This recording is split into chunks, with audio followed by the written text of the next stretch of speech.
everybody, and welcome back to the smoke-filled room in a smoke-filled Illinois. So that's kind of like a smoke-filled in a smoke-filled. This is a double smoke-filled episode. So I guess my question to my political team is this going to be a double good episode? Like, are you guys up for that? Gonna be great. Pumped. Huge. I left my window open to enhance the experience. There you go. Oh, see, if you leave the window open, it's like you're in a smoke-filled room.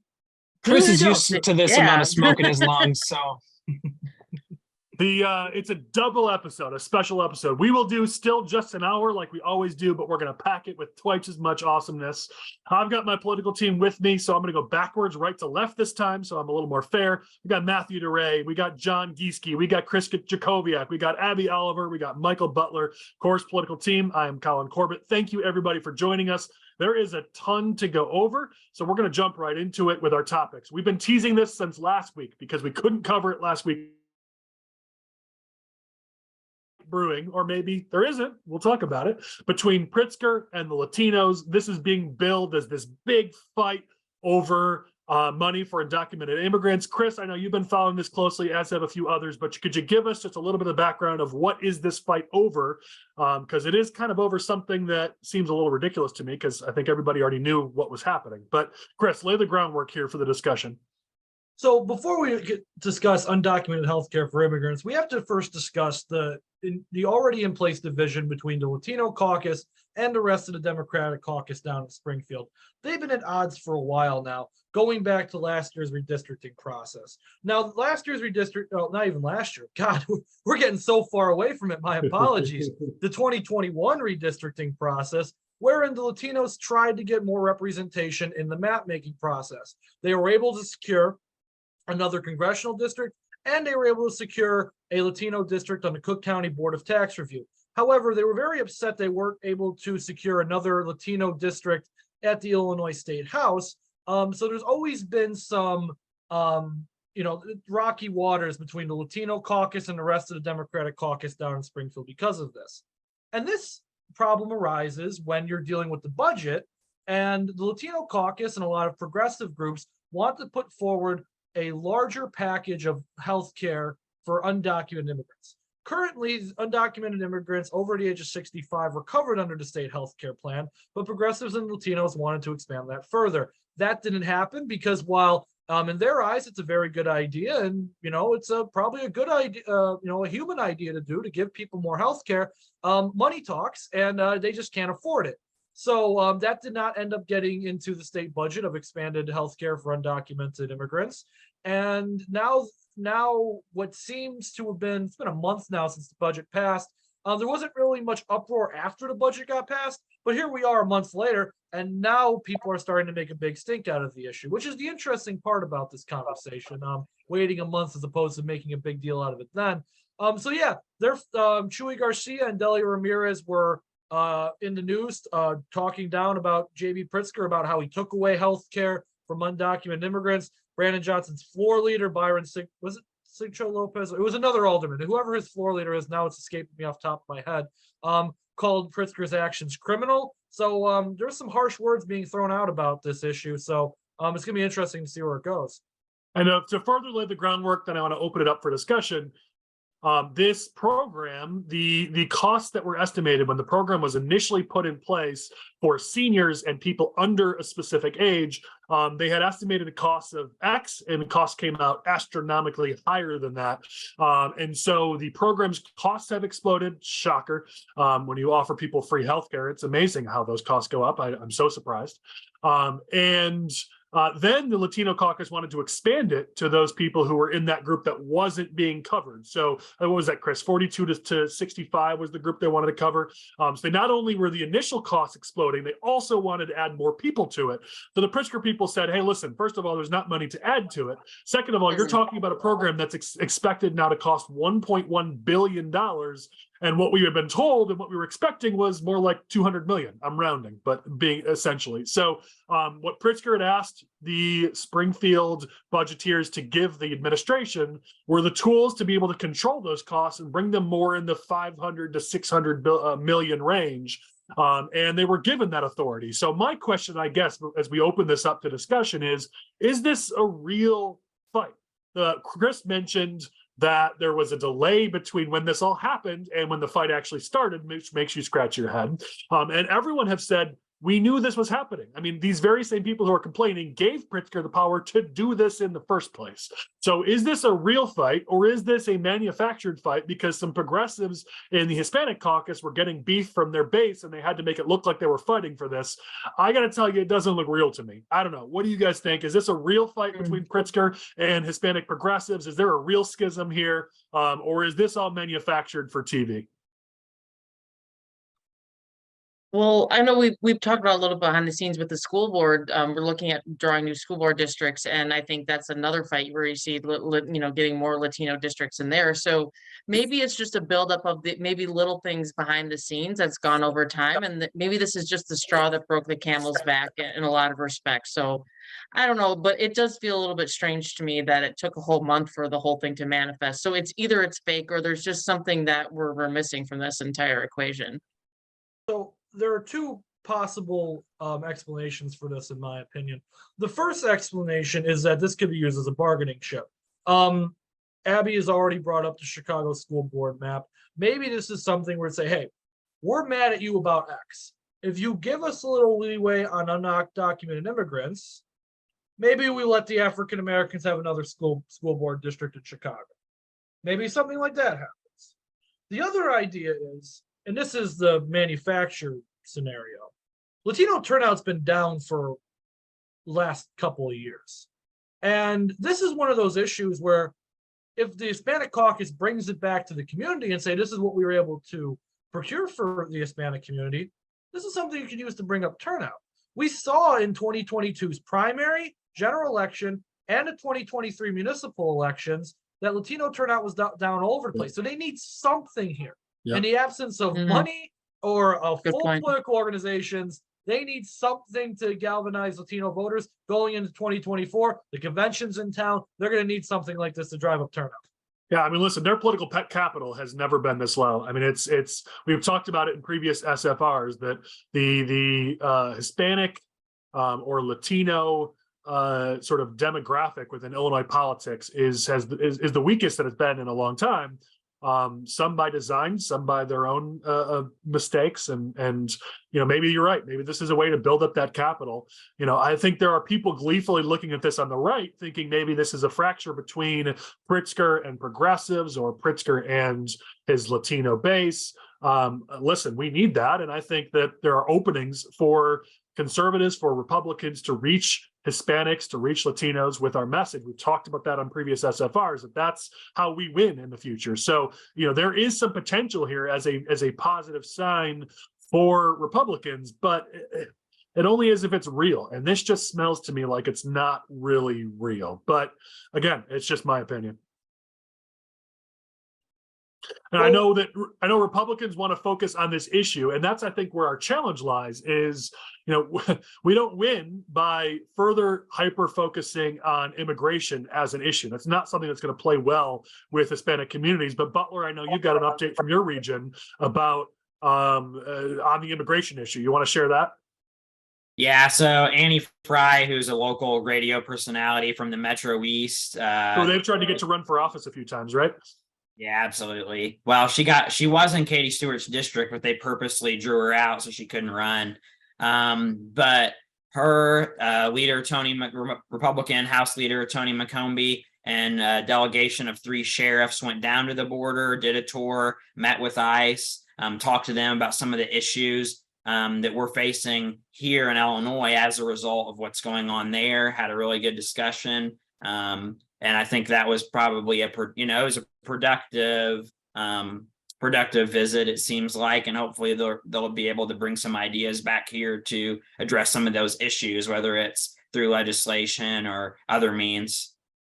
And that's part of the challenge for Republicans, though, is that the more we focus on immigration just as an issue, that doesn't help us with general election voters. And, we see poll after poll show it's surprising to me how strong immigration still plays as a Republican issue in Republican primaries, but it just does not play well in general elections. Now, you can focus on fentanyl, you can focus on safety. There are aspects of the issue that play very well. But when you just focus on immigration specifically, that just doesn't play well for us in general elections. So the question I guess I have is, what's the point? What's the purpose of the Republican leader going down to the border? Sheriffs, so I assume are Republican sheriffs going down to the border. I know Annie is a conservative talk show host. I mean, what's the goal? What's the point of that? And what does that accomplish? Well, I think, it's also important to note is Leader Cabello went down there, who's a detective with the Rockford Police Department. And, from his angle, a lot of it has to do with that safety and the fentanyl. And it's not mainly, the undocumented immigrants who are coming over the border into Illinois. I think the good thing for them to go talk about is, like you mentioned, Colin, fentanyl, safety, and those other types of issues that stem from immigration that we can really talk about here back home. It gives them some good credibility to talk about those issues that might be, a little bit better with voters. I mean, we've got a lot of issues here with fentanyl and then also human trafficking because of how our, the interstate system and how it runs through Illinois. And there's a lot of, places like Effingham and, Mount Vernon, other parts of, especially Southern Illinois, where important interstates cross. Well, I was just going to say, I feel like immigration is always an issue that we start to really care about on both sides when the presidential election's coming up. It's always an issue that both the right and the left seem to try to use as a campaign tool, but you don't actually see, or usually don't really see, any sort of legislation or solution to come from it. So I think it's just, it's something in that same vein, but I think if we're going to really reach Latino voters and want to bring them to our platform, we actually have to be in their communities, not necessarily going to the border, focusing on the issue of immigration. It's actually getting into these communities and see what issues matter to them. But it's also, I do find it ironic. We're more than willing to fly all the way down to the border of the U.S., but we're not willing to go to Aurora and go talk to some Latino voters, or Round Lake Beach when we were in Lake County last week. Like, we won't even go into the Hispanic communities in our state, but we'll fly all the way down to the border. I think that's Chris is still complaining about going to Round Lake Beach. Yeah, I'm not going to blame them for not going there. But what I will say is that what I will say is that you're making an excellent point, Colin. But the thing is, going to knock on doors in Hispanic communities, that takes work. And one thing Republicans in Illinois don't like, work. Yeah, that's fair. Unfortunately, it's fair. Any other thoughts or comments on the potential or possible fight, I guess, or the split between Pritzker and his base? I mean, we have talked about this, that Delia Ramirez could be the best thing that happened to Republicans if she has her way, because she is a progressive Hispanic leader, and most Hispanics are not progressive like she is. And so the more she has her way, the more she drags her caucus to the left, that is her political caucus, the more she drags the party to the left, Pritzker to the left. That only helps our chances with reaching Hispanics, but we, got to actually talk to them.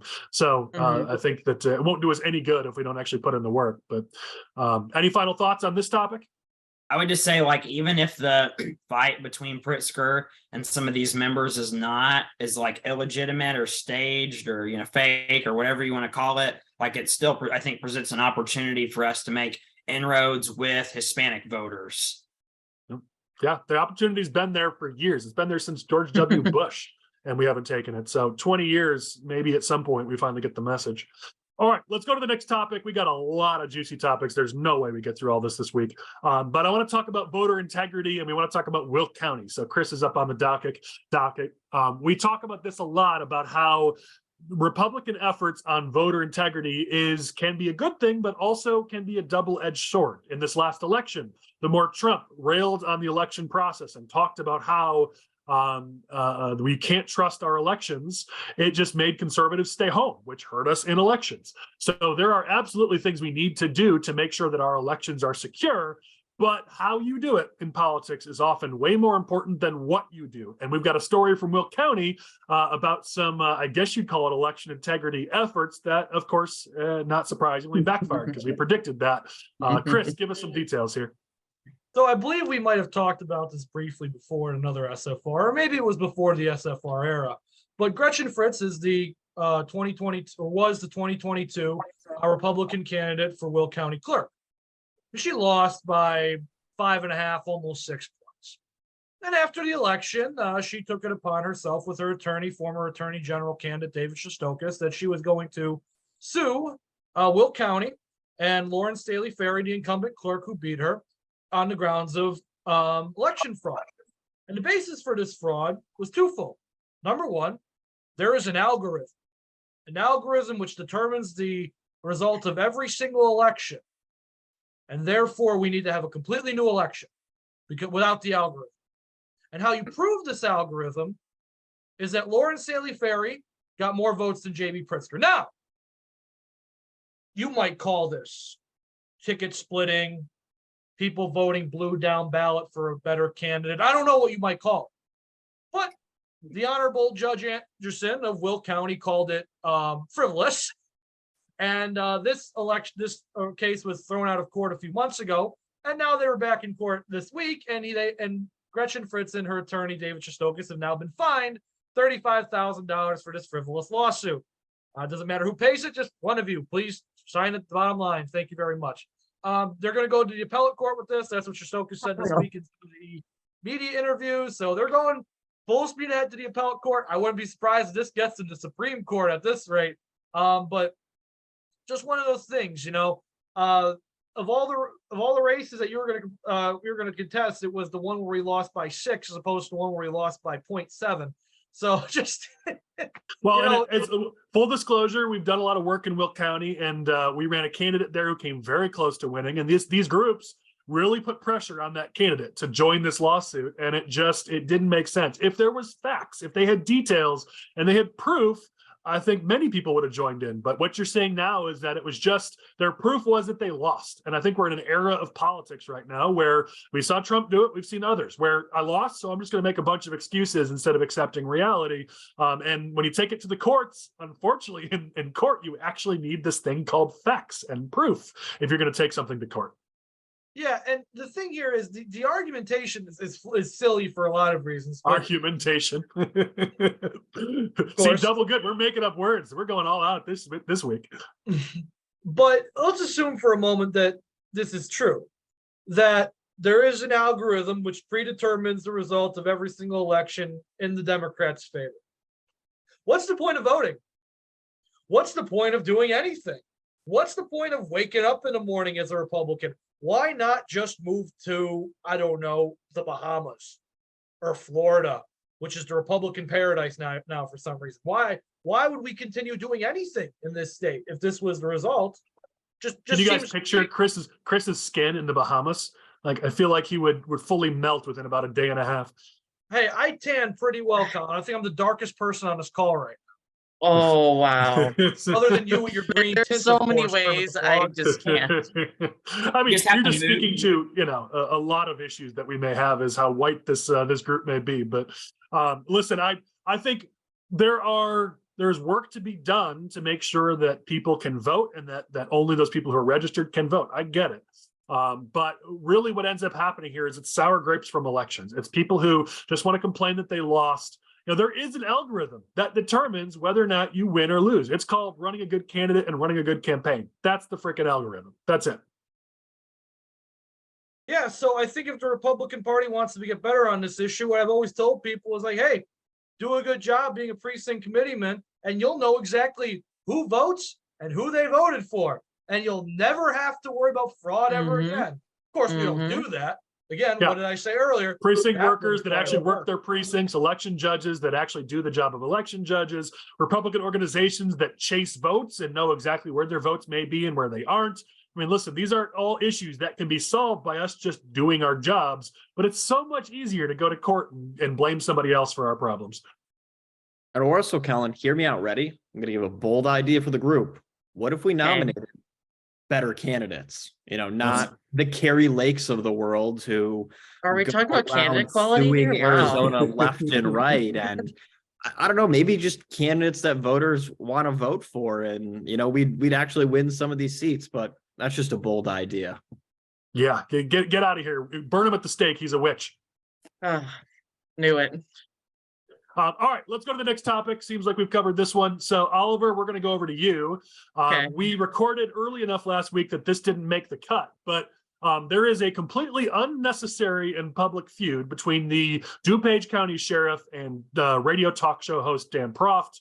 It's stupid, it's unnecessary, but I mean, that's pretty much all the drama in the Republican Party. So Oliver, what's going on? And in DuPage, our drama is always unnecessary and stupid, but yeah, here we are. So like you said, last Tuesday, so actually let's go back to Juneteenth. So on Juneteenth, there was a shooting in Willowbrook where one person died and 22 people were shot.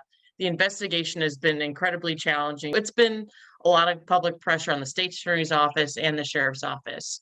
So Dan Proft said, hey, would you like to come on my radio show and talk about what's going on with the shooting? And the sheriff responded with pretty aggressively, I would say, and said, basically, I'm not going on your show. I don't have time for this.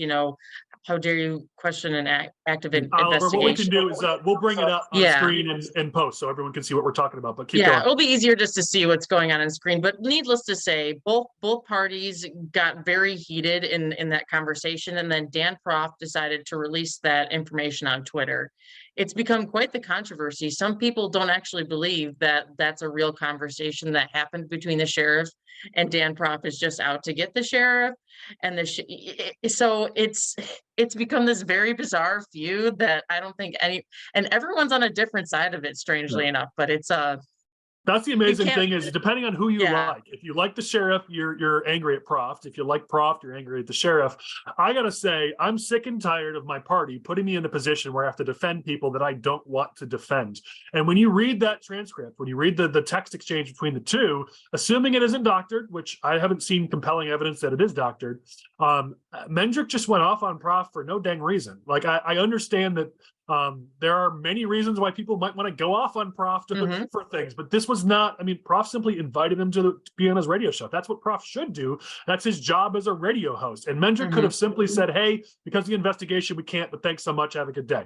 Instead, Mendrick decided to start calling him a cop hater and going after him, which those who pay attention to DuPage County politics have seen. I mean, Mendrick is an awesome sheriff, but he seems to be, I don't know what, but lately he's wanted to pick fights with anybody and everybody he can. And no one can really figure out why, and you see that in this. So I mean, I don't know why I have to be in a position to defend Dan Proft, but I don't know how you read that. For Dan Proft, that was actually kind of reserved. I mean, for what he would typically say in an exchange like that, actually that was kind of good for Proft. I don't know why Mendrick went off on him, but it's again just completely unnecessary. Mendrick is a well-liked and respected figure in DuPage County. He's a great sheriff. He doesn't need to make enemies for no dang reason, and that's basically what he did. 100% agree. Like I said, I have so much respect for him as a sheriff, and the stuff he's done is incredible, but I often feel like things like this happen and it overshadows a lot of the great work he's doing. And let's be honest, there's 22 people that were hurt in this shooting, and that's been completely lost in all of this. So it's just unfortunate all around. So well, it makes you wonder who's handling comms over there, because this was definitely a travesty from start to finish. As we've talked about, DuPage County, we're not always on top of it with how we run our departments, as we've talked about in other segments of this show. So, it's unnecessary. I know this is Oliver's region, but anybody else have thoughts on the ridiculousness of this drama? With Lori Lightfoot out of Chicago, the Democrats don't have anything similar to this. Because, Lori, about once a month, you'd get text messages leaked of her calling somebody an asshole. But now that she's gone, and Rahm's in Japan right now, so he's not cursing anybody out. I mean, the Democrats don't have anybody cursing anybody out over text message. So another thing that the Republicans can claim a monopoly over. We do say to be more interesting, so I guess this is more interesting. So there's something to that. What were you going to say, Michael? I just say, what good does it do for Dan Proft to put that out there? I mean, obviously it gets some attention and things like that, but it's not productive. And obviously, like Mendrick and Proft, I would say, are probably aligned on most issues. It's just unnecessary. If somebody went off on me, I wouldn't just post the screenshots. It's just yes and no, but I think there's something we need to make clear here. Dan Proft does not work for the Republican Party. It is not Dan Proft's job to get Republicans elected. He's a conservative radio tried to host. make it his job in the past. He has, but here's the thing. He's a conservative radio host. His job as a radio host is to get viewers, to get listeners. And so that's what this does. This gets him clicks. So, I mean, he's just doing his job. I understand what you're saying, Michael, but I get that crap all the time. Oh, you released this poll. How dare you? This hurt my candidate, and my candidate's a Republican. I mean, it's at the end of the day, it's not our job to do your job for you. You don't like how your campaign's going, then run a better campaign. Like if Mendrick doesn't like how this was portrayed, then he and his comms team should have just done a better job handling it. It's not Dan Proft's fault. Should he release it? I mean, again, he doesn't work for the Republican Party. Why shouldn't he? It got him attention. It got him more listeners and more clicks. So I mean, he did his job. I don't blame him for that. Well, that goes into a larger point. And when people always say, oh, what do you think about Dan Proft? I've always been cautious when we combine media personalities with people that we're actually going to for advice and people that want to make a better difference in Illinois.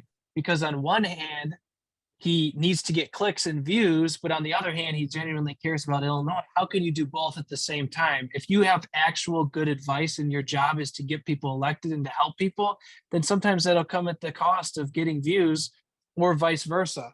So I think you got to pick a lane and stay with it. Otherwise, you could get into some very tricky territory.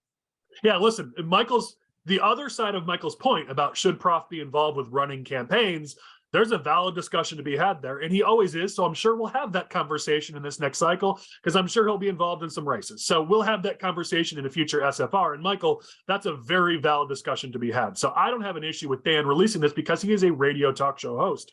But yeah, I think there is a discussion of if this is the kind of thing he's going to do to people like Sheriff Mendrick, should he be involved with running campaigns? And I think there's a good topic there to be talked about. On a week where we don't have 36 things to get to in the agenda, we can go down that rabbit trail. So let's talk about that. I think there's a good point there, but we'll save that for what I'm sure will happen soon in the future. Let's stay in DuPage County, though I'm sure others may have thoughts on this. We were scooped on this. He gave us the information, a guy by the name of John Lopez, who writes for the McHenry County blog. I promised to give him a shout out. He's very active on Twitter, and he tends to send us a lot of good information. So John, thank you. He made us aware that on AM 560, remember we talked about it a week or two ago, that Mark Vargas resigned in protest. It wasn't about the fact that he had very few listeners. It wasn't about the fact that it wasn't worth the time. It was because he had a real beef about how John Anthony was treated on Black and White, even though John Anthony didn't actually even care about it. But whatever, his slot needed to be filled by somebody, and we now have word that Jeanne Ives is going to be filling that slot with her podcast. She is I think her title is CEO or president or something with Breakthrough Ideas. And she puts out a podcast. She's very, very, very politically involved with a lot of the congressional candidates in Illinois, which we'll talk about. She's very involved in DuPage County with the Republican Party. And now she has a radio show to add to her portfolio. So Oliver, if you have any more details to share on that, and then we can kind of talk about Jeanne and her involvement in politics, because I think a lot of people don't know just how actively involved she is behind the scenes with a lot of these Republican organizations and campaigns. Yeah, so she owns she's like you said, president of Breakthrough Ideas, and they've been, since she's run for governor, she's been run for Congress, and she's been in the state house. And she's still, I would say she's seen as a mentor for a lot of candidates, especially at the local level, who are looking to run for office or just looking or more in the grassroots of our party. So Breakthrough has been a really great platform for her. And as you said, the podcast has been great, and she's been very consistent in drawing a great crowd when I would say some of our infrastructure. How many greats are you going to say? Have you turned into Trump here? Just great. Gosh, my brain's fried on a Thursday, so we're just going to roll with it, right? But I was thinking in our first segment, we were talking about staged political conflicts, and it feels like this is very similar. You saw Mark Vargas, I'm done with this radio show, and then conveniently Jeanne Ives, who has been associated with that radio station, I believe. Babette Holder, who works in her office, has a radio show on there already. It sort of feels like a very convenient entryway for Jeanne to get a bigger platform for what she's doing, which again, she's been doing a lot. I was going to say great again, but we're not going to. Great things. We know you're in DuPage County. We know you have to work with Jeanne, so you have to be nice. I get it. Here, let me be nice too. And I have no reason to be nice. I don't work in DuPage like you do, so I have no reason to be nice, but I always want to be fair. And I'll say, I have every reason to say, some negative things about Jeanne. She's actively worked to cost my company some contracts and some work. So I could decide to get personal and decide to get, revenge on our podcast, but I won't do it. I will say this, Jeanne One of the hardest things to do in politics when you're no longer relevant is to find a way to stay relevant. Darren Bailey's running into this, and we'll talk about that in a bit, where he's about to run against a very well-liked incumbent congressman because he just needs to be relevant. It's very hard. You run statewide and you lose. You run for Congress and you lose. It's really, really hard to stay relevant. And I will give Jeanne credit between her podcast, staying active. She's very, very active in the Republican Party in DuPage County. She is very active with recruiting candidates. She's recruited a ton of candidates for office. They haven't done super well. That'll be my one tiny little dig, but she's recruited. And guess what? The Republican Party hasn't been recruiting. So I got to give Jeanne credit that she's doing the thing the party ought to be doing. She's very involved with a lot of these congressional candidates. She's gotten her consultants on those races. And so she is very, very active in Republican politics now with her radio show. I'll give her credit. She's keeping her name out there. She's staying relevant and she is working her butt off. And I may disagree with some of the things she does. And we may have different ideas of how to run some of these campaigns, but I do got to give her credit. She is working. And as Chris said, there aren't a lot of people in our party who are working. So there, I proved that I can be fair and say nice things about somebody, even if they don't say nice things about us. Yes. Thank you for sparing me from saying the word great once again. So you guys have thoughts on now Jeanne Ives is going to be on the radio. Any thoughts on that or just her involvement? Feel free to jump in here. Or if you want to talk about Mark Vargas not being on the radio. That was on there. What's that, Michael? I would just say it's an improvement from what previously was on at that hour. I mean, it's not hard to do. It's like being a valedictorian of your homeschool class. But hey, you were valedictorian, so congratulations. No one else wants to take the bait. I mean, you could talk about Vargas. You could talk about AM 560 and how they have 17 total listeners. You could talk about Jeanne Ives here. Nothing? Nobody's got anything? Okay, I'll say that, Colin. How many people actually listen to AM 560 to necessitate this many radio personalities? I mean, it's a resume filler. I mean, I have been offered numerous times over the years to be on or part of a radio show there or to have my own. Most of the time they charge you for it. So you pay to have your own segment. I don't know if Jeannie's paying, so I don't want to make an assumption as to how she's got the segment, but usually they charge for those segments. And it's a way to be able to say, I'm a radio talk show host. It's a resume filler more than anything else, but AM 560 has always had pretty limited reach. And in the era of, people are doing podcasts now, they're not really doing this on the radio. It just not as many people listen to the radio in general. I don't know. I don't know how much of a value there is, but Jeanne does get to call herself now a radio talk show host. So it adds to the resume. All right, let's stay on a similar topic. And I want to talk about Illinois Review just briefly, because this happened early last week. So it's kind of late old news, but we didn't get a chance to cover it. So Illinois Review, the latest drama they've been trying to create is they're trying to claim that the Illinois Republican establishment is fighting between, do they support DeSantis or do they support Nikki Haley? They really didn't provide too many facts to back it up because Illinois Review's only goal is to help Trump get renominated and get reelected. So they're trying to create controversy and trying to pretend like there's this big fight amongst the Illinois establishment between DeSantis and Haley. And I don't know, has anybody ever seen any factual basis of this? I mean, you guys are actually on the ground, unlike Illinois Review. You guys are involved in communities throughout the state. Politicos throughout the state. Is there any facts to back this up, or is it just an obvious falsehood? It doesn't seem remotely true. I think what they're basing this off is some establishment affiliated people have hosted fundraisers for the Haley and DeSantis campaigns respectively recently, which they're trying to say is like, oh, look, they're fighting with each other. Who's going to support who? Like, no, that's not what's happening here. And listen, but there wasn't even, you look at I saw who was on the host committee for the Haley fundraiser, because, it's not a surprise or secret that I like Nikki Haley, so I was invited to it. There was not a lot of Republican establishment at that. There were some donors there, but the establishment was all been backing DeSantis. That's where Porter was when DeSantis was in town. The establishment is mostly with DeSantis here. I haven't seen anybody. I'm the closest thing to an establishment member who's supporting Nikki Haley, and I'm nobody important. So it's all made up. Yeah. I think you bring a good point. Is what even does it mean to be establishment? Like, at least the Democrats have some infrastructure so that when their insider people say something, it means something and they could swing a stick around to get what they want. But when we say establishment, or Illinois Review says establishment, what they really mean is just like a bunch of people who have nothing better to do with their lives in a room talking about policy. It's not like we have any, if we're the establishment, have any real meaning that we could do anything with. So did you and just Chris just nothing become burger. best friends? This is like the Will Ferrell movie. Did we just become best friends? That was hilarious, DeRay. That was a really good way of putting it. And listen, I'll add this one. I'll add this to DeRay's point. Donald Trump doesn't need any help winning, so I don't know why. Oh, there it is. I don't know why Illinois Review feels the need to do anything for him, but you know what's going to happen?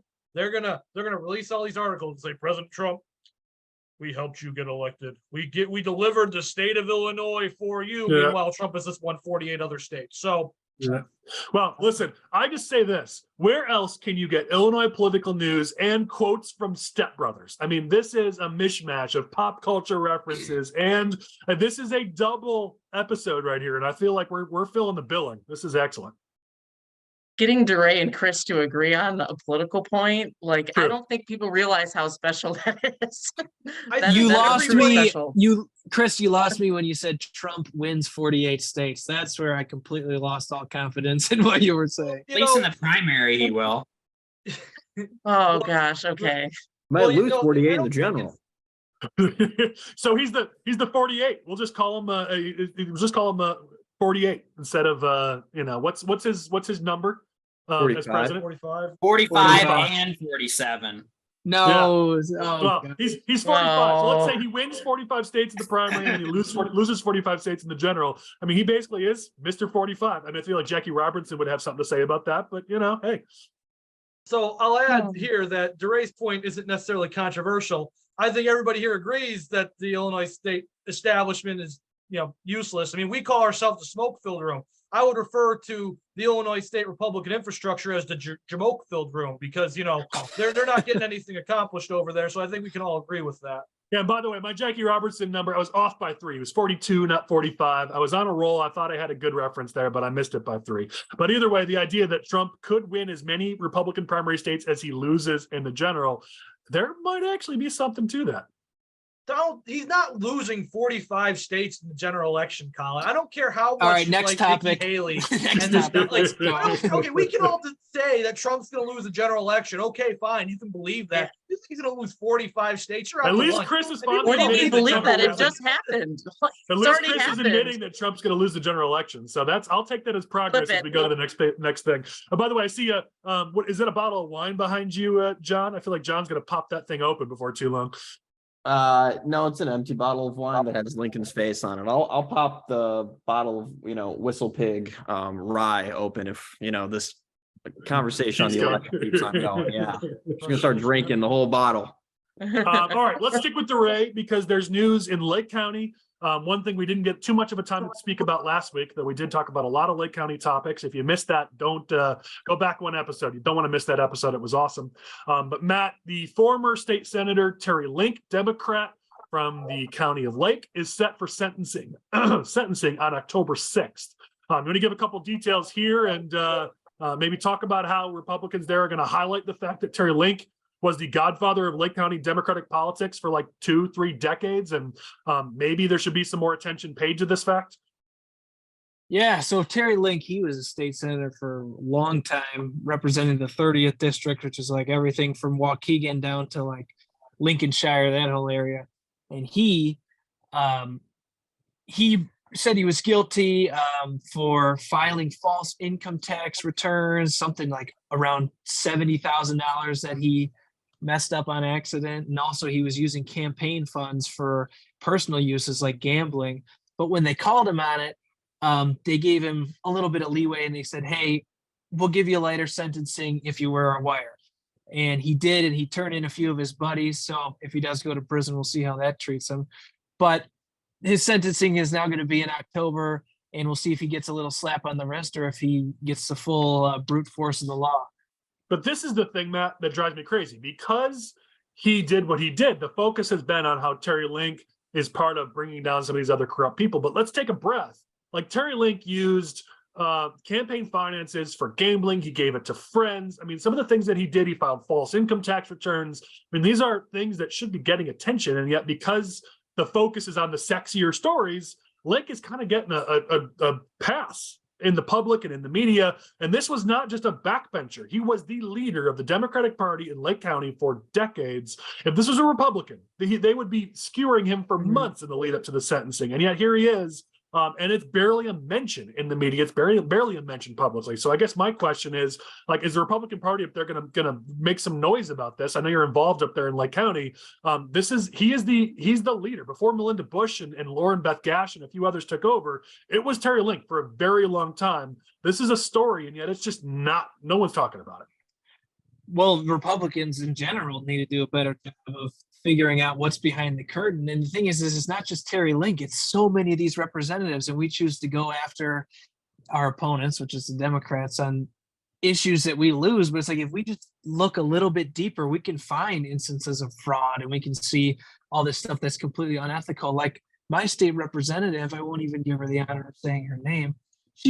Her district is 30 minutes from the two farthest ends, and she bought a car with campaign donations. Like, that's completely absurd. You don't need a $50,000 brand new car just because for your campaign purposes. Like, yeah, right. And this is the kind of stuff that Democrats are doing, and Republicans need to take advantage of. Just northwest of you, there was a county board member, a Democratic county board member, who used government money to buy himself a car to reimburse him for a bunch of personal expenses, right, with Wilkie. I mean, this is common amongst Lake County Democrats, and yet we spend more time fighting amongst each other than actually, raising awareness and attention to the failures of the corruption and the failures of the Democratic Party in Lake County. I'm hoping that maybe with Link getting sentenced in that's not that far away, a couple months away, that maybe we could turn that tide and start talking about that side of things.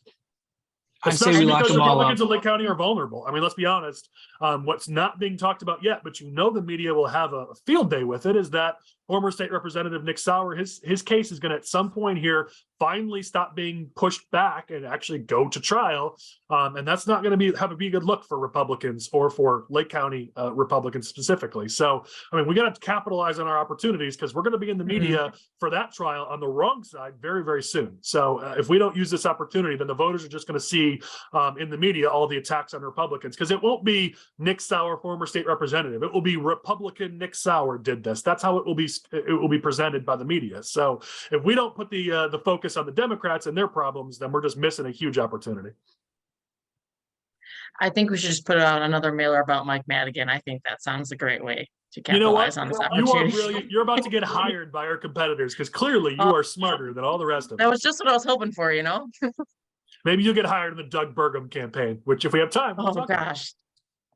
All right, couple quick hits here. Nothing too big. We got some big topics to get to, and we're running low on time, but some quick hits. So if you live in the state of Illinois, which if you're watching or listening to this, you probably do, your taxes are about to go up. We are recording this on Thursday. It's going to be released on Friday. But on July 1st, which is Saturday, the grocery tax, the 1% grocery tax, is coming back. And the gas tax also goes up on Saturday. So if you live in the state of Illinois, congratulations. In 24 hours, if you're listening to this on Friday, your taxes are going to go up yet again. Anybody have thoughts on taxes yet again going up for Illinois residents? They have to have the taxes go up, so next spring they can give a tax cut to campaign on. They just have to do this. But this goes back to the gimmicks that we've talked about consistently. I mean, they put these sunset clauses in the middle of summer and off years, and they cut these taxes back in 2022 to give themselves something to campaign on. It's not that the Democrats actually care about the cost of living for everyday Illinoisans. They just need stuff to make themselves look good on some mail and TV ads. Yeah, I mean, this was the highlight. Every Democrat who ran for a legislative seat in Illinois in the House and Senate ran ads about how they cut taxes and they helped working families and they lowered the cost of living. And it's funny. Now, here's the hilarious thing. Now that the tax is coming back, they're all saying it's just 1%. It's no big deal. Why are you complaining? This is just a tiny amount. But they're the same people who a year ago said, we lowered your taxes. Look at how great we were lowering your taxes. But now they're admitting that it was just a tiny amount. I mean, that's the hilarious hypocrisy here that they're frankly not being called out on. I know Fingston, one of our friends, and a couple others have called them out on it, but for most of it, they're being allowed to be hypocrites on this. And it was on every TV ad this last election that Democrats care about you. We lowered your taxes. It's always amazing to me during election season how Republican Illinois Democrats are. All right, we're doing quick hits, so we'll move into the next topic. Oliver, just a quick note on somebody from DuPage County. So Greg Hart was a county board member, ran for county board chair, was unsuccessful in this last election. Clearly, he has intentions to stick around. He's been very active around the state, taking meetings. He just joined the board of the Illinois Chamber of Commerce. I know he's been recruited to possibly run for office and for some seats. We don't know. I don't think we know what his plans are, but he's definitely not planning on going away. So any thoughts on Greg Hart and Greg Hart's future that you want to share? So I would just say, I don't think he's going to be running for office this election cycle, but I think he's making a actually pretty smart play by actually, diversifying his portfolio, if you will. So he's going to be building connections at the chamber. He was speaking down in Springfield. So I think he's very smart to continue to stay out there and keep his options open, because I think we all know his aspirations are higher than just DuPage County. So I think he's someone to keep an eye on, but I don't think he's going to be running this election cycle. But I've been wrong before and I'll be wrong again. So we'll have to see what he chooses to do. I mean, I think you hit the nail on the head that he's never had small aspirations, and he's young and he's talented and he's likable. So I don't blame him for that. But yeah, he never even wanted DuPage County, chair. I mean, he's in his head, I'm sure president is the goal or something national. So all these things have been stepping stones. So if your plan is to run for something larger down the road, you don't run for office in 2024 if you're in DuPage County, because you assume Trump will be nominated, which means if you run for state legislature, your odds of winning are pretty slim. And if you lose twice, if you're Greg Hart and you lose once, you can explain that away. You lose twice, it's really hard to have a future after that. I mean, Jeanne Ives is working on it. There are others who are working on it, but it's not easy. So if he does have larger aspirations, then that speaks to it's highly unlikely he puts his name on the ballot in 2024. Absolutely. And as we've talked about a lot of times, I think we tend to go for known quantities and known candidates rather than going out and recruiting high quality people to fill these positions. So I think Greg Hart, like I said, he has a future in politics, but I think rather than trying to pigeonhole him into something that's not going to make sense for him this cycle, let's start finding some candidates that do and just raise the bar of our party. Yeah, well, we have very few bright lights, young stars in our party who have a future. Greg's one of them, so hopefully he succeeds in keeping his name out there, and the chamber is not a bad place to do that. Absolutely. All right, another quick hit here. And I got to give a shout out I mentioned Fingston. So Patrick Fingston is a friend, and he'll be on one of our SFRs very soon. We're hoping to coordinate that for maybe July. He ran a story about how Aurora is joining the Suitors for the Chicago Bears, and his byline on it was pretty funny. Another thing that Richard Urban can finish in third on, which I have to give him credit, was a pretty friggin' hilarious line. But really quickly, any thoughts on Aurora now joining the list of people who are trying to get the Bears to move to their town? I don't think it's necessarily Aurora. I don't think it's necessarily like Aurora joining the list. That's a story. I think it's more the failures of the Arlington Heights project. Kevin Warren, who's the new CEO of the Chicago Bears, did a town hall recently, and he was saying that they kind of come to a stalemate in terms of negotiating with Arlington Heights. They're not at the negotiating table with the school districts. This is appearing to be like more the Bears as a negotiating chip, with Arlington Heights of, we have other cities. And it's starting to look like this Arlington Heights deal might be falling apart, which you've kind of hinted at, Colin. Well, something I found interesting, and we always like to give insights into politics. We know sort of the people who are involved with these different mayors in these different towns, who run their politics, who runs their comms, and every single one of them is a right of center group. So you start to see a pattern here of, semi-major Illinois town has a conservative or Republican consultant, and suddenly they announce in the press that they're joining the Suitors. There's something that connects all these dots together. Someone who's running, and we know who is running a lot of this stuff for the Bears, and they are tied to a lot of these groups. And it could just be, hey, we need leverage. So could you announce next week to your comm shop? Could you announce that you guys are joining the Suitors? I mean, it could just be that, and it all ties back to the people who are running comms and politics for the Bears, trying to make this happen for them. But I think a lot of people are identifying this as sort of scrambling. I don't know, why they didn't have this in their plans in the first place, but it feels to everyone like it's desperate and scrambling, like it wasn't part of a cohesive plan. And I don't know if that's just because Kevin Warren joined late, or I don't know if it's just the people that they hired to pull this all together, because there's some comm shops and some other government affairs groups who are kind of running the show in this. But it just hasn't come across as a cohesive sort of professional operation. And I'm sure I've gotten in trouble for my comments about the Bears in the past. We've gotten phone calls, so I'm sure I'll get one from this. But it's hard to not look at this and say, what the heck are they doing? I wonder who the next town's going to be to claim that they're going to be courting the Bears. Joliet, Rockford, maybe St. Louis. What if the honestly, Bears move to St. Louis? Based on what we're seeing, just look at whoever has a Republican consultant running their communications, and that's who will be the next town to announce. Anyways, I know for our schedule, we're going to lose Oliver in a second. So let's move to the next topic. Quickly, Abby, I need you to weigh in on one thing, and then we'll let you out of here and we'll continue with the rest. Okay. But we got to talk about Illinois campaign updates. And I know Bob Berlin, your state's attorney, announced that he's running again. He's been in office since 2010. So if you could give us a quick hit update on that, and then we'll let you go. Yeah. So in 2010, he was appointed to that seat to fill the rest of Joe Burkett's term, and he's been a very popular state's attorney ever since. Last time he actually ran unopposed. The Democrats just didn't even bother running anyone against him. But I think we've all seen that the Democrats feel like they're playing with house money at this point, and I bet you they're going to try and find someone to run. I've actually heard Terracosta Howard as a name they've thrown out, which who knows how likely that is. But he's no way that happens. But yeah, it's fun to think about it, right? But he's a very strong state's attorney. He actually negotiated a lot of the changes to the Safety Act that we were all very upset about, and he's very popular with both the right and the left. He has a very strong fundraising apparatus. He still has about $200,000 in the bank. So who knows if the Democrats find someone to run against him, but he's going to be the top of our ticket here in DuPage, and wish him all the best. Yeah, as you said, I mean, he's well-liked, well-respected, and by both sides. So we'll have to see what happens. But Democrats in the suburbs aren't leaving any seats up unopposed. So even though he worked with them, it doesn't matter. They're going to still come after him. Absolutely. All right. Well, I know for time you got to get to an event, and the only way that we get intel is that you guys are out there in the field. So thank you, Oliver, for continuing to go out and get information. Go gather us more intel for next week's episode. Sounds good. All right, next topic. We got to talk about Congressman Bost. Obviously, we don't know where Darren Bailey is on his announcement plans. There's been rumors. Michael will ask you to share about that. But before we talk about Bailey, let's talk about Bost. He has consolidated some pretty significant support in the last 1 to 2 weeks. Tell us about that. Yeah, so he's really picking up a lot of momentum. He was endorsed by the National Right to Life for his pro-life voting record, which is a big deal, especially in Southern Illinois.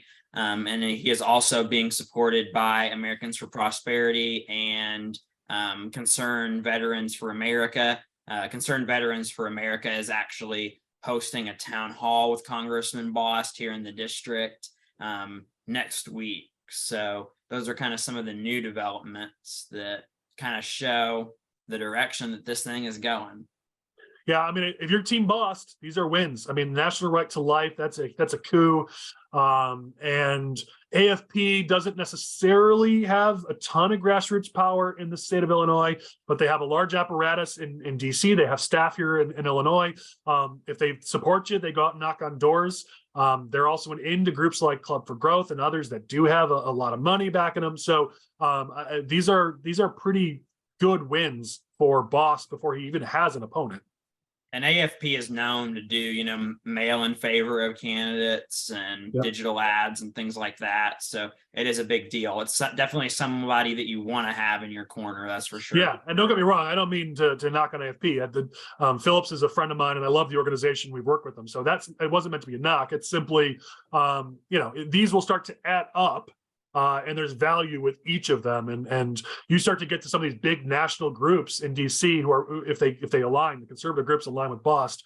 I don't know that Bailey wins. First of all, Trump's not going to go against some of these groups because he needs them. So the more of these groups that Bost gets, if he could get Club for Growth, which would be, I don't know how he would do that, but if he could, he's got AFP, he's got Right to Life. If he could start to get some of these groups coalesced, Trump will just stay out of it. And I think that's probably the plan here is you're not going to talk Bailey out of doing this. It's like trying to talk sense to Mark Curran. Like God told him to do it, he's going to do it. But when if you can at least keep Trump out of this, then you win because Bailey without Trump doesn't win. So all of this is to say, hey, Trump, you're going to need these groups for your election. Why would you tick them off and come get involved in, one congressional district? That's what all this is intended to do.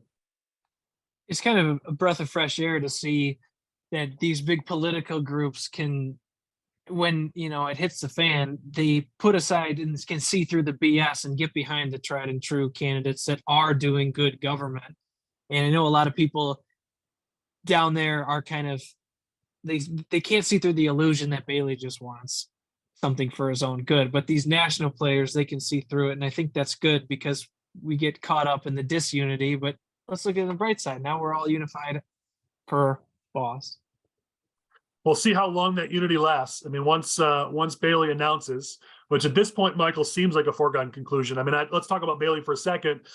You are having to deal with constant rumors. He's announcing today. He's announcing tomorrow. He's announcing in 3 months. I mean, it seems like there's a new rumor every day about when Darren Bailey is announcing. There was a rumor that he was going to announce a day or two ago earlier this week. But obviously that didn't really make a whole lot of sense considering we're up, against a fundraising deadline. And why would you announce, 3 days out? Because then you're going to have to report lackluster numbers. I mean, regardless of who you are. So that kind of fizzled. Obviously he has this event at his home this weekend, his 4th of July extravaganza. There's a rumor that he may announce there, but I've also heard that that is not true. And there's another rumor that he's going to wait until later this fall, maybe even into September, and make an announcement. So we're all just kind of, rumors make the world go round, I guess, is what they say. So we'll just keep an eye on it. So, Michael, I'd ask you this. You obviously, some of the people involved in both sides. You're very well connected there. Does the Bailey camp, do they think they can win without Trump? Or is there an understanding amongst them that their odds of winning, are obviously hugely, or bigly, as a Trump word, much bigger if they have Trump on their side?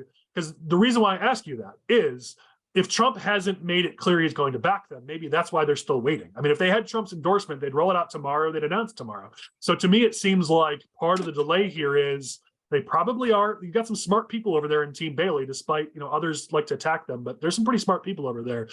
I believe they're smart enough to know they have no chance without Trump. So to me, it's don't announce until you know you've got Trump. Is there anything to that? I mean, yeah, potentially. I mean, they claim that they have a path to victory no matter what, that they've seen polling that shows that there is a path. I mean, obviously we've heard about polls and stuff being conducted, and we've seen some of those questions. So there's polling out there, but we don't know, whose hands those results are in, but they claim to have seen results that show a path to victory. I mean, everyone will say that, but I mean, again, we'll find out. Maybe I'm giving them too much credit, but I do think there's some smart people over there that kind of get this. Chris, what do you want to add? So I want to pose a question just for our viewers and just in general. Well, it's a question so our viewers can understand something. Bailey was one of the issues with Congress and lower down ballot people is they don't necessarily have the same amount of name recognition as your governor or your president does. And Bailey was the statewide governor candidate in 2022, and he built up a large name recognition, especially in that part of the state. Is that going to play a big factor in the 2024 race? Because I mean, that's one of the things that worries me a little bit. While Bost is the incumbent, and in theory, all these endorsements do matter. What if voters really just go with the guy they know recently? Hey, that's that Darren Bailey guy. He ran for governor. I liked him. I mean, that's a concern for me. I would say good point. But in addition to that, like Congressman Bost has very high name ID in Southern Illinois. I mean, when I was involved in the 2018 campaign and we had done polling then, and his name ID in the old 12th was 80 something percent. Like a lot of people knew him. Obviously the district lines have changed some since then, but some of those new counties he represented as a state rep. And then obviously Trump coming here twice, like that was a significant boost to Mike's name ID. So, I mean, it's going to be a fight. I think that. Well, here's what I want to say to this, and dang you, Chris, for making me say another nice thing about Jeanne Ives. But what you've got to understand is that, let's talk about Jeanne. When she ran against Bruce Rauner, she was not the first choice. She wasn't the second or third or fifth choice for conservatives. They did not want Jeanne Ives, but she is who they ended up with, and they all got behind her. But they weren't for Jeanne; they were against Rauner. So Jeanne then parlayed that and wanted to run for Congress. people assumed, oh, Jeanne's going to start with all these advantages because she ran statewide and everybody loved her. But from that race, it wasn't pro Jeanne, it was anti-Bruce Rauner. And so she had to recreate the wheel a bit in her congressional race. And this is where I give her credit. She did. She ran a pretty decent race. And so like she had to recreate that, though. It didn't come naturally. And I think the same thing is true here, where Bailey was not the first choice for most people in the primary. Obviously, it was a spread out field, so we ended up winning. But in the general election, it was mostly people voting against Pritzker. Bailey didn't have a lot of money behind his campaign. He didn't run a strong campaign statewide. So I don't think there's this massive army of pro Darren Bailey people in his district, in his state Senate district, in his region. Yes, of course, in his smaller area, but this is a congressional district. Where he's known is a much smaller area. I don't think he comes into this with a lot of advantages statewide. There's not like he could say, but maybe they think they have this, but it would be a false assumption that they could pull support from all throughout the state because most people have moved on from that.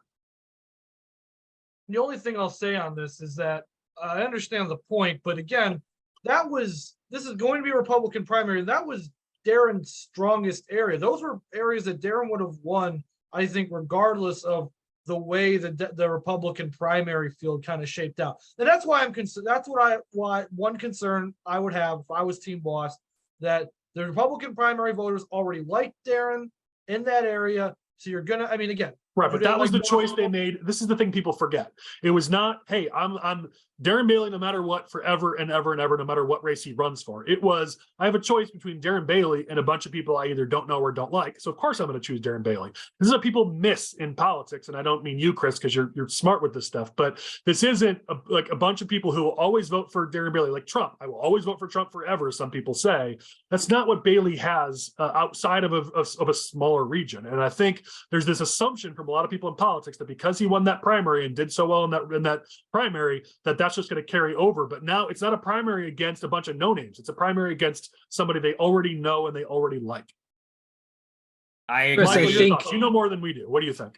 I agree 1,000%. I mean, I've been traveling, Southern Illinois, this district, been in a lot of these counties. I've talked to, county sheriffs that were supportive of Darren this last election cycle. And I've talked to just regular, regular voters. And a lot of them have articulated that same point to me that, when it was a binary choice, they had to decide between Darren Bailey and JB Pritzker. Obviously, Darren Bailey was the better choice when those were your options. But when it comes down to this race and it's Mike versus Darren, well, that's a whole different equation.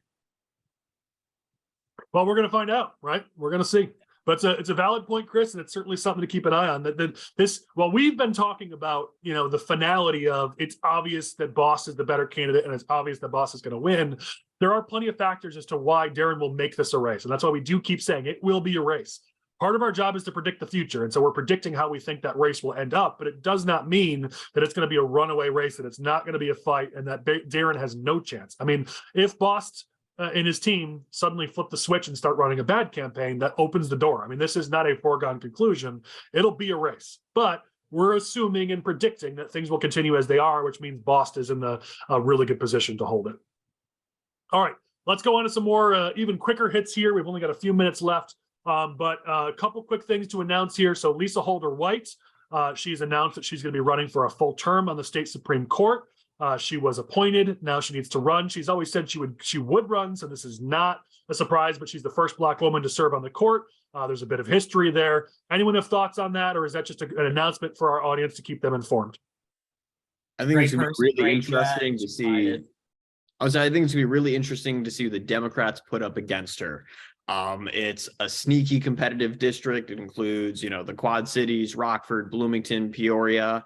The Democrats could throw up a moderate pro-union guy. They're going to make that a race. Be interesting to see. All right, next quick topic. McHenry County has a race for county board chair. County board member Kelly Wegener has announced she's going to be running against the incumbent, Mike Bueller. Mike is in his first term right now, so it'll be his first re-elect campaign. He won it by taking out Jack Franks, which was a big win for Republicans in McHenry County. So we'll have to see how this plays out, but it seems like, it's McHenry County. It's pretty red. Bueller beat somebody in Franks who was a pretty tough opponent. So I don't know that Wagner's going to have much of a chance insights here, but John, any insights? I know you and Matt kind of shared McHenry County. Any thoughts from you guys on this, or is it not really going to be much of a race? We'll see. Her candidacy is going to be super interesting. On our website, she, highlights how property taxes are too high, how she's a fiscal conservative, how our county. A Democrat running as a Republican, basically? That's such a surprise. Yeah, it really doesn't say Democrat anywhere on there. She talks about how we need moderate ethical leadership. So it'll be interesting to see how that plays out, if she can overcome the Republican lean of Lake County, but she's running a pretty center right message for a Democrat. Yeah, you pulled a Colin. You said Lake, but you meant McHenry. So just for clarification, you meant McHenry County there, which I've done that like 18 times in these SFRs where I think one thing and say another. So Matt, any thoughts from you? I'm still optimistic that McHenry County is our last bastion of Republicanism as a collar county. But again, people have said that about Lake County a few years ago, and look where we're at now. So I don't think it'll flip this cycle, but I do think the Democrats are going to make it as competitive as they can. Yeah, Nobody said that about Lake County a few years ago, DeRay. Yeah, they did, Chris. You'd be surprised. Yeah, people got. There's a reason why Lake went blue as fast as it did. Is there was a lot of talk about how, because people forget in the 80s, Lake County wasn't DuPage, it was Lake County. That was the Republican bastion in the state. And there were a lot of people who had been elected for a long time, and they said Lake County will never go blue. And it's part of why Lake County went blue, because people sat on their asses and just assumed that they were fine in Lake County, and then it just was gone. So you'd be surprised how people had convinced themselves, and people like Matt and me and others were screaming, no, Lake is going blue. But people were shocked and surprised when it happened. Don't get me started. All right, we don't have time to get into an in-depth discussion on presidential politics, but we do need to quickly touch on a few quick topics. So both Joe Biden and Casey DeSantis were in Illinois this past week. Knowing you guys, I figured you want to talk about this. So any quick thoughts on Biden and DeSantis, Casey, his wife, Casey DeSantis, stopping into Illinois in the past week? I don't have too much on Casey DeSantis stopping in, but, the Biden visit was an official visit to start before his fundraiser hosted by the governor and the first lady, but it was really kind of priming for his reelection message of Bidenomics, focusing on the middle and lower class and, lifting them up. His team understands that, the economy is probably going to be a key issue this cycle, and he's going to lean into this as kind of his core message. One thing that's interesting to note, that Vladimir Putin was losing the war in Iraq. Yes. Yeah, some verbal gaffes there for sure. I know we've always talked about that JB is gearing up for a presidential run, or he's been playing his cards that way. So it's interesting that he teams up with Biden and that Illinois is one of his first campaign stops. So there's probably something going on there, but listen, we have not been saying he's gearing up. We've been saying as you said, he's been playing it smart to be an alternative if that alternative ever needs to arise. But if you're Biden's team, listen, they put Pritzker on their national fundraising apparatus, whatever. They gave him a title. I can't remember what it is right now. But Pritzker's one of the wealthiest people in the country, and his family is one of the wealthiest families in the country. Biden people aren't idiots. They need money, especially if you're going to be up against Trump. They're going to need a lot of money. So you're going to tap that piggy bank as much as you can. There's a reason why the DNC is here. There's a reason why Biden is here. It's dollars. Money always talks. Colin, did I hear you just admit that Trump's going to be the nominee? Because you said if he's going up against Trump. If he's going up against anybody else, the race is over. But if he's going up against Trump, he has a chance. And if that's the case, he's going to need a lot of money. I know words are hard, Chris, but if is a really a key word. I wasn't a comms major. Don't worry. All right. So we had another national topic to talk about, but it will still be around next week. So we can save that for next week.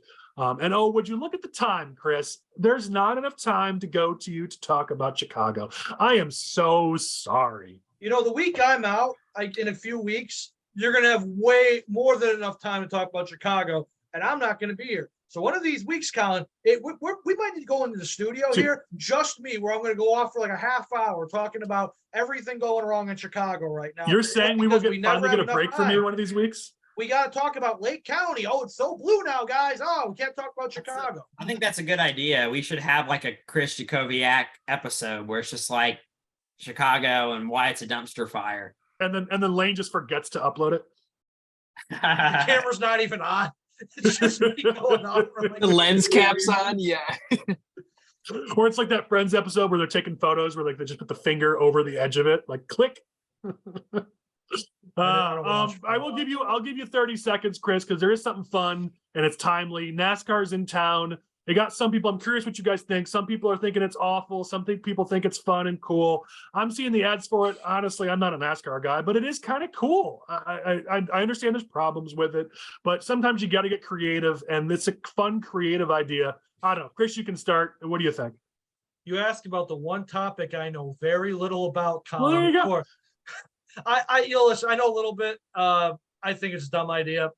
I think it's worth, the juice isn't worth the squeeze in terms of bringing NASCAR to Chicago. I think sometimes, you know what, you got to get creative to add eyeballs, to get people thinking about your city.